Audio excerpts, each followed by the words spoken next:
PHK sepihak, puluhan karyawan Hotel The Natsepa dan Imperial Inn demo.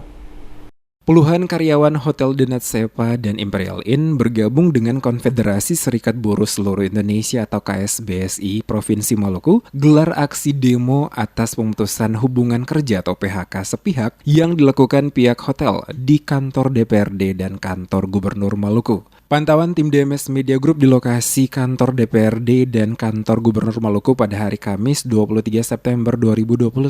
Walaupun diguyur hujan deras, puluhan karyawan yang di PHK ini mendatangi kantor DPRD dengan menggunakan satu mobil yang dilengkapi dengan pengeras suara dan puluhan motor pada dua lokasi, baik pada kantor yang ada di kawasan Karangpanjang maupun depan lapangan Merdeka Ambon. Dalam aksi yang digelar ini, mereka yang merasa di PHK sepihak oleh pihak hotel menuntut untuk segera mengembalikan mereka untuk kembali bekerja dengan posisi dan jabatan mereka masing-masing. Mereka juga menuntut agar tidak ada tindakan intimidasi dan intervensi dari pihak manapun terhadap anggota Serikat The Natsepa maupun kegiatan serikat yang ada di hotel. Selain itu juga para pendemo mendesak aparat penegak hukum melakukan proses hukum kepada Miguel Garcia, warga negara asing berkebangsaan Spanyol, selaku hotel manajer The Natsepa Hotel sesuai dengan mekanisme perundang-undangan yang berlaku terhadap semua pelanggaran yang terjadi. Setelah melakukan orasi di depan kantor DPRD dan diterima langsung oleh Ketua Komisi 2 DPRD Provinsi Maluku, Sauda Tetol, para pendemo turun langsung dari gedung DPRD menuju kantor Gubernur Maluku. Tiba di depan kantor gubernur, salah seorang orator yang melakukan orasi di depan kantor tersebut meminta Gubernur Maluku selaku pimpinan di daerah Maluku agar dapat melihat persoalan yang menimpa puluhan karyawan yang dipecat secara sepihak. Perlu kita sampaikan,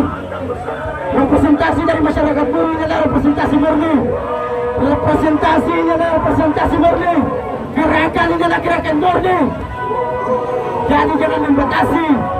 Setelah melakukan aksi, 3 orang dari perwakilan pendemo diizinkan masuk bertemu langsung dengan Kepala Kesbang Pol Maluku untuk menyampaikan aspirasi mereka. Dan setelah itu pendemo membubarkan diri mereka dari depan kantor gubernur secara tertib.